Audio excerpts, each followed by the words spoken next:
ሰላም እንዴት ናችሁ? የኤቢ ስፖርት የዩቲዩብ ቻናል ተከታታዮች ትንሽ ጠፋ ብያለሁ። በዛሬው ፕሮግራማችን የምንመለከተው የተለያዩ የዝውውር ዳሰሳዎችን ይሆናል። ስፔሻሊ አርሰናል ከብሩኖ ጊማሬሽ እና ከሪያል ማድሪዱ ሱፐርስታር ቪኒሺየስ ጁኒየር ጋር ስሙ በደንብ እየተያያዘ ይገኛል። ሁለቱን ለመዳሰስ እንሞክራለን። የብሩኖ ጊማሬሽ ጉዳይስ ምን ደረሰ፣ የቪኒሺየስ ጁኒየር ጉዳይ ምን ደረሰ የሚለውን የምንዳስስ ነው የሚሆነው። ስለምታደምጡኝ ስለምትከታተሉኝ እጅግ ከልብ አመሰግናለሁ። ማዳመጣችሁን ወይም ቪዲዮ ማየታችሁን ከመጀመራችሁ በፊት ላይክ፣ ሼር እና ሰብስክራይብ እንድታደርጉ በትህትና እጠይቃለሁ። ወደ ቪኒሺየስ ጉዳይ እናምራ። ቀጥታ ወሬ ከማንዛዛባቸው ወደ ቪኒሺየስ ጉዳይ እናምራ። ቪኒሺየስ ጁኒየር እንደሚታወቀው ላለፉት 18 ወራት የደሞዝ ማሻሻያና የኮንትራት ማራዘም ድርድር ላይ እንደሚታወቀው ነበረ። ይህ ድርድር በአንድም ሆነ በሌላ ምክንያት ላለፉት 18 ወራት ሳይስማማ ቀርቷል ማለት ነው። ይህ ያልተስማሙበት ዋነኛው ምክንያት ምንድን ነው? ቪኒሺየስ እየጠየቀ ያለው የደሞዝ ጭማሪን ተከትሎ ነው ማለት ነው። ቪኒሺየስ አሁን በሪያል ማድሪድ ቤት ቦነሶችን ጨምሮ የሚከፈለው ወደ 20 ሚሊዮን ዩሮ ዓመታዊ ደሞዝ ይከፈለዋል ማለት ነው። ኪሊያን ምባፔ ደግሞ ወደ 30 ሚሊዮን ዩሮ ዓመታዊ ደሞዝ ይከፈለዋል። ኪሊያን ምባፔ የምስል መብቱን ጨምሮ ወደ 60 ሚሊዮን ዩሮ የሚሆን ገንዘብ በአመት ያገኛል። ቪኒሺየስ ጁኒየር ግን የምስል መብቱን ተጨምሮ እስከ 25-24 ሚሊዮን ዩሮ ድረስ በአመት የሚከፈለው ተጫዋች ነው ማለት ነው። የቪኒ ሀሳብ ምንድን ነው? ከኪሊያን ምባፔ ያነሰ አገልግሎት በክለቡ እየሰጠው ስላልሆነ ስለዚህ በኪሊያን ምባፔ ደሞዝ ጋር እኩል ይሁንልኝ የሚል ጥያቄ ነው እያነሳ ያለው ማለት ነው። እንደምታውቁት ይህ አይነት ክፍተት ነው በሁለቱ ክለቦች መካከል ያለው። አሁን ሪያል ማድሪድ አዲስ አሰልጣኝ ሾሟል። አዲሱ አሰልጣኝ ሆዜ ሞሪኒዮ ናቸው። ጆዜ ሞሪኒዮ እንደሚታወቀው ከቪኒሺየስ ጋር ያላቸው ግንኙነት እምብዛም ነው። እንደሚታወቀው ባለፈው ፌብሩዋሪ ወር ላይ ከቤኔፊካ ጋር ባደረጉት ጨዋታ ላይ ቪኒሺየስ ጁኒየር በጂያንሉካ ፕሬስቲያን የሚባል የቤኔፊካ ተጫዋች እና በቤኔፊካ ደጋፊዎች የዘረኝነት ጥቃት ደርሶበት ነበረው። ይህ የዘረኝነት ጥቃት ስለ ዘረኝነቱ ጥቃት ጆዜ ሞሪኒዮ በጽኑ ማውገዝ ሲገባቸው ለዘረኝነቱ ጥቃት መንስኤ የሚሆነው ራሱ ቪኒሺየስ ነው። ምክንያቱም የዘረኝነት ጥቃት እንዲደርስበት የሚያደርጉ ነገሮችን ያነሳሳል፣ ደጋፊዎችን ፕሮቮክ ያደርጋል የሚል አስተያየት ሰጥቷል። በዚህ አስተያየቱ ምክንያት በቪኒሺየስ ጁኒየር እና በጆዜ ሞሪኒዮ ያለው ግንኙነት ከዛን ጊዜ ጀምሮ ጆዜ ሞሪኒዮ ለቪኒሺየስ ጁኒየርም ቪኒሺየስ ጁኒየርም ለጆዜ ሞሪኒዮ ያላቸው ግንኙነት እጅጉን እንደሻከረ ነው መረጃዎች እየዘገቡ ያሉት። ምንም እንኳ ጆዜ ሞሪኒዮ በክለቤ ሱፐርስታሮች እንዲለቁ አልፈልግም ግን እንዲቆዩ ፈልጋለሁ የሚል በሪያል ማድሪድ እንዲቆዩ ፈልጋለሁ የሚል አስተያየት ቢሰጥም ግን ከኪሊያን ምባፔና ከቪኒሺየስ ጁኒየር ምረጡ ቢባሉ ኪሊያን ምባፔ እንደመረጡ አስታውቀዋል። በሪያል ማድሪድ ቤት የማይነኩ ተጫዋቾች ተብለው ዝርዝራቸው ከወጡ ተጫዋቾች መካከል የተባሉት ኪሊያን ምባፔ፣ ጁድ ቤሊንጋም፣ ቱቦ ኮርቷ እና የመሃል ሜዳ ሞተሩ ፌዴሪኮ ቫልቬርዴ ናቸው ማለት ነው። ከነዚህ ውስጥ እንግዲህ እንደምታዩት የቪኒሺየስ ጁኒየር ስም የለም። ስለዚህ ሪያል ማድሪድም በሚከተለው የአጨዋወት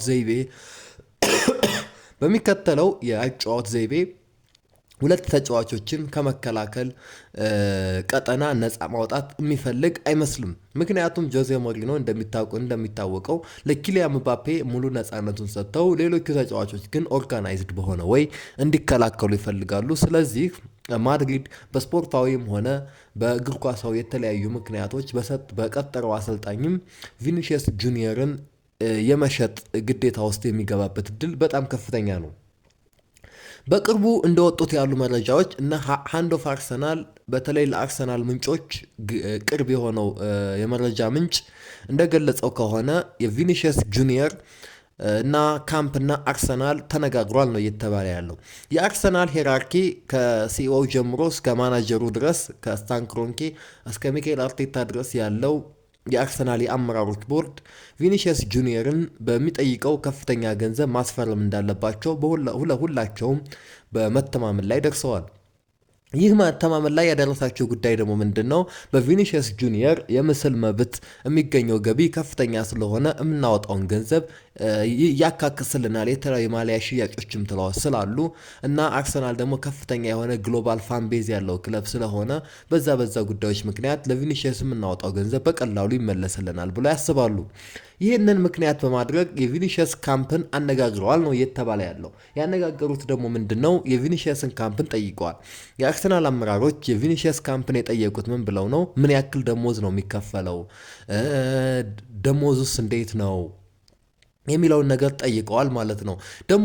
ደሞዙና የሚፈልገው ነገር በቪኒሺየስ ወኪሎች ያሉበት ካምፕ ለአርሰናል ግልጽ የተደረገ ሲሆን ለቪኒሺየስ ካምፕ ላሉ ሰዎች አርሰናል ሰዎች ቪኒሺየስ የሚጠይቀውን ደሞዝ እና የተለያዩ ጥቅማ ጥቅሞች ለመክፈል ፍቃደኛ እንደሆኑ መረጃዎች እየጠቆሙ ይገኛሉ ማለት ነው።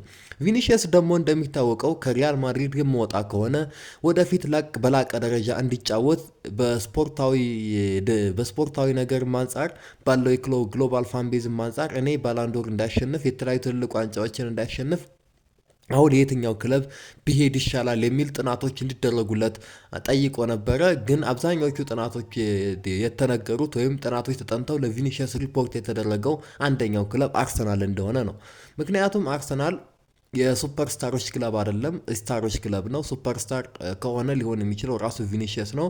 ፕላስ ደግሞ መጫወት በሚፈልግበት ቦታ ክፍት ነው እየጠበቀው ነው። ስለዚህ ቪኒሺየስ የሚጠይቀውን የመጫወት ነፃነት ደግሞ ከአሰልጣኝ ሱፐር ሚካኤል አርቴታ እንደሚሰጠው ቃል እንደተገባለት ነው መረጃዎች እየጠቆሙ ያሉት። ስለዚህ የቪኒሺየስ እና የአርሰናል ጉዳዮች እንደዚህ አይነት ያሉ ማደጎች አሉት።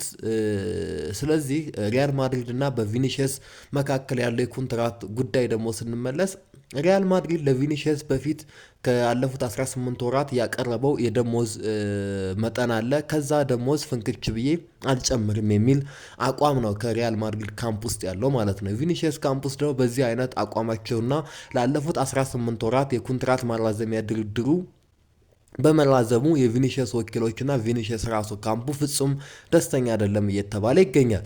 ስለዚህ በዚህ ምክንያት ቪኒሺየስ ጁኒየር እና የኮንትራት የማራዘሙ ጉዳይ እዚህ አጣብቂኝ ውስጥ ገብቷል ማለት ነው። ኮንትራቱን የማያራዝም ከሆነ ማድሪድ ግዴታ የመሸጥ ውሳኔ ውስጥ ይወስናል። ከዛ በኋላ የመሸጥ ውሳኔ ከወሰነ አርሰናል ገፍቶ ጥያቄውን አቅርቦ ቪኒሺየስን የራሱን ለማድረግ ከፍተኛ እድል እንደሚኖረው እየተዘገበ ይገኛል ማለት ነው። በአርሰናልና በቪኒሺየስ ጉዳይ ያሉት መረጃዎች ይህንን ይመስላሉ። ሌላው ደግሞ የምናነሳው መረጃ የብሩኖ ጊማሬሽን ይሆናል። ይህ የ28 ዓመት ብራዚላዊ ተጫዋች ብሩኖ ጊማሬሽ እንደሚታወቀው ላለፉት 1 ወር ከ15 ቀናት ከአርሰናል ጋር ስሙ በብዛት እየተያያዘ ይገኛል። ኒውካስትሎች እንደሚታወቀው በ100 ሚሊዮን ዩሮ አጣማሪውን ሳንድሮ ቶናሊን ለቶትናም መሸጣቸው የሚታወቅ ነው። ይህ ለቶትናም የሚሸጣቸው ደግሞ ሌላኛውን ድንቁን አማካያቸውን ብሩኖ ጊማሬሽን እንዳይሸጡ እስካሁንም ያመነቱበት ጉዳይ ይሄ ይመስለኛል። አሁን ደግሞ ትላንት በተሰማው መረጃ ኤዲ ሃው የኒውካስትሉ አሰልጣኝ ከክለቡ መልቀቃቸው እየተነገረ ይገኛል። እንደሚታወቀው የኒውካስትሉ አሰልጣኝ ኤዲ ሃው እና ብሩኖ ጊማሬሽ በጣም ከፍ ያለ ቁርኝት ያላቸው በጣም የሚዋደዱ ግለሰቦች እንደሆኑ ይነገራል። ስለዚህ በዛ ምክንያት ስለሆነ ብሩኖ ጊማሬሽ ኒውካስትልን ለመልቀቅ እንዳሰበ ሲነግራቸው ነው እነሱም ኤዲ ሃውም ከክለቡ ለመልቀቅ የወሰኑት ማለት ነው። ባለፉት 24 ሰዓት የወጡ መረጃዎች እንደሚጠቁሙት ዴይሊ ሜይልም እና ቤን ጃኮብስ መረጃዎችን እንደሚወጡት አርሰናል በ75 ሚሊዮን ፓውንድ ይህ የብሩኖ ጊማሬሽ ዝውውር በቅርቡ እንደሚጠናቀቅ ተስፋ አለው ነው። ሌላው ደግሞ ቢቢሲ ስለ ብሩኖ ጊማሬሽ ሰበር ዜና ብሎ ባወጣው ብሩኖ ጊማሬሽ ለቀጣዩ ዓመት በአርሰናል ሚድፊልድ ቦታ እንደምናየውና በአርሰናል እንደሚጫወት የተረጋገጠ ነገር ነው የሚል መረጃን አውጥቷል። እና በዚህ ምክንያት ስናየው የጊዜ ጉዳይ ነው እንጂ ብራዚላዊው አማካይ ብሩኖ ጊማሬሽ ለአርሴናል መፈረሙ የማይቀር ይመስላል ማለት ነው። እንግዲህ አርቴታ ከ2025/26 የአውሮፓ ቻምፒየንስ ሊግ ፋይናል በኋላ በሰጠው አስተያየት በሚቀጥለው የዝውውር መስኮት ቡድናችንን ምርጥ 11ን የሚያሻሽሉ ተጫዋቾችን እናስፈርማለን ሲል ነበር።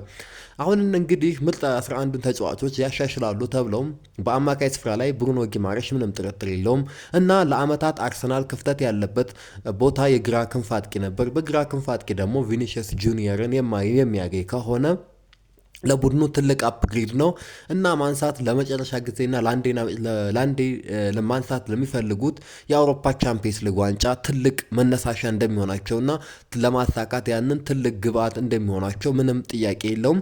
ስለ ቪኒሺየስ ጁኒየር እና ስለ ብሩኖ ጊማሬሽ ያወራንበት የዛሬው የዩቲዩብ የስፖርታዊ መረጃዎች ፕሮግራማችን ይህንን ይመስል ነበር። ስላደመጣችሁኝ አመሰግናለሁ። ላይክ፣ ሼር እና ሰብስክራይብ ፕላስ ኮሜንት ስለምታደርጉ በእጅጉ አመሰግናለሁ። ይመቻችሁ።